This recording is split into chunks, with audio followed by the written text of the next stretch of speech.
It's சினிமாவில் இந்த video நம்ம நஷ்டம் வந்து பார்க்க போகிற முடியும் பார்த்திங்கன்னா பிக் பாஸ் சீசன் 7ஓட இப்போ 24 hours ஸ்ட்ரீமிங்கில் வந்து பார்த்திங்கன்னா ஒரு செம்ம பெரிய பஞ்சாயத்து போயிட்டுருக்கு.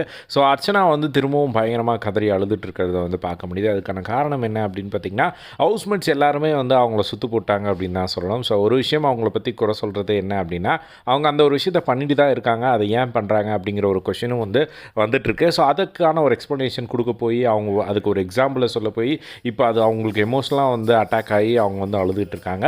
என்ன விஷயத்தை பற்றி பேசிகிட்டு இருக்கேன் அப்படின்னு பார்த்தீங்கன்னா அர்ச்சனா வந்து இந்த வீட்டில் வந்து அவங்க ஒரு வேலை செஞ்சாங்க அப்படின்னா அவங்க சுற்றி இருக்கிற ஒரு 4-5 பேருக்கு வேலை கொடுப்பாங்க அப்படிங்கிற ஒரு குற்றச்சாட்டு தான். எக்ஸாம்பிளுக்கு நேற்று பூர்ணிமா வந்து ஒரு ஸ்ப்ரே பக்கத்தில் இருக்குது, அவங்க பக்கத்துலேயே இருக்காங்க, நான் அந்த சைடு எங்கேயோ இருக்கேன், என்னை கூப்பிட்டு எடுக்க சொல்கிறாங்க அப்படின்னு சொல்லி அவங்க ஒரு பக்கம் சொல்லிக்கிட்டு இருந்தாங்க. அதுக்கப்புறமா வந்து அதே மாதிரி தினேஷ் சொன்னது வந்து அவங்க குக் பண்ணிகிட்டு இருக்காங்க, ஒரு தோசை ஊற்றுறாங்க அப்படின்னா தோசைக்கல்ல எடுக்க சொல்ல ஒருத்தர், அதுக்கப்புறம் லைட்டர் எடுக்க சொல்ல ஒருத்தர், அதுக்கப்புறம் தோசை மாவு எடுக்க சொல்ல ஒருத்தர், இந்த மாதிரி எல்லாத்தையுமே வந்து வேலை வாங்கிட்டு அவங்க பாட்டுக்கு அங்கேயே நின்றுட்டு இருப்பாங்க, அது அவங்களே செய்யலாமே அப்படிங்கிற மாதிரியான ஒரு விஷயம் ஆகட்டும். அதுக்கப்புறம் ரவீனா இப்போ ஒரு எக்ஸாம்பிள் சொன்னாங்க, என்ன அப்படின்னா மேக்கப் போட்டுட்ருக்காங்களா, அந்த ஸ்பாஞ்ச் வந்து அவங்க போட்டுட்ருக்கும்போது அதை வெட் பண்ணி எடுத்துகிட்டு வா அப்படின்னு சொல்லிட்டு அவங்கக்கிட்ட கொடுத்து விட்ட ஒரு விஷயமாகட்டும், ஏன் அதை அவங்களே போய் வெட் பண்ணியிருக்கலாமே அப்படிங்கிற மாதிரி பயங்கரமாக ஹவுஸ்மேட்ஸே வந்து பார்த்திங்கன்னா எல்லாருமே அங்கங்கே வந்து பேசிகிட்டு இருக்காங்க. அர்ச்சனா மேலே ஒரு மிகப்பெரிய ஒரு குற்றச்சாட்டை இதை வச்சுட்ருக்காங்க.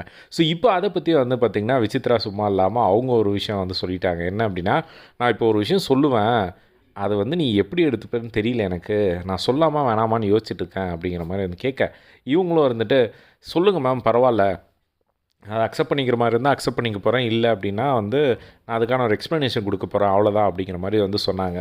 அதை ரொம்ப யோசிச்சாங்க, சொல்கிறதுக்கு சொல்லாமா வேணாமா அப்படின்னு சொல்லி ஃபைனலாக அதை போட்டு உடைக்கிறாங்க. என்ன அப்படின்னா நீ வந்து உன் தங்கச்சி வந்தப்பையும் வந்து நீ இந்த மாதிரியான விஷயங்கள் தான் வந்து பண்ண, உனக்கு வந்து அது ஒரு ஹேபிட்டாகவே வந்து இருக்குது அப்படிங்கிற மாதிரி வந்து சொன்னாங்க.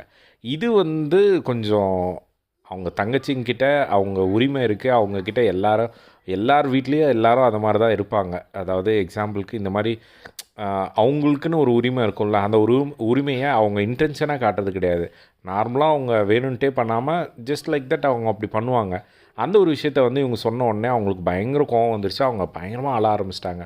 அது வந்து என்னோடய தங்கச்சி, எனக்கு உரிமை இருக்குது, நாங்கள் சின்ன வயசுலேருந்து ஒன்றா வளர்ந்துருக்கோம், அது எங்கள் அப்பா அம்மா பார்த்துருக்காங்க, ஸோ எல்லா விஷயமும் வந்து எனக்கு வந்து தெரியும், எங்கள் 2 பேருக்குள்ளே ஒரு அண்டர்ஸ்டாண்டிங் இருக்குது, அதை வந்து யாருனாலையும் ஸ்டாப் பண்ண முடியாது, நான் என் தங்கச்சிக்கிட்ட பண்ணதை வந்து நீங்கள் சொல்கிறீங்க அப்படின்னா அது நான் அப்படி தான் பண்ணுவேன் அப்படின்னு சொன்ன உடனே விசித்ரா என்ன சொல்கிறாங்கன்னா, இல்லை அது நீ வந்து ரொம்ப தப்பு, உன் தங்கச்சி நீ அப்படி பண்ணனால தான் இப்போ இங்கே வந்து எல்லோரும் சொல்ல ஆரம்பிச்சிருக்காங்க, அது வந்து உனக்கே ரிஃப்ளெக்ட் ஆகுது அப்படிங்கிற மாதிரி வந்து சொல்ல, தேவையில்லாமல் வந்து திரும்ப அவங்க அழ வந்து பார்த்திங்கன்னா விசித்ராவும் வந்து பாயிண்ட்டை போட்டுகிட்டே இருக்காங்க, அவங்க பாட்டுக்கு ஒரு பக்கம் அழுதுகிட்டே இருக்காங்க.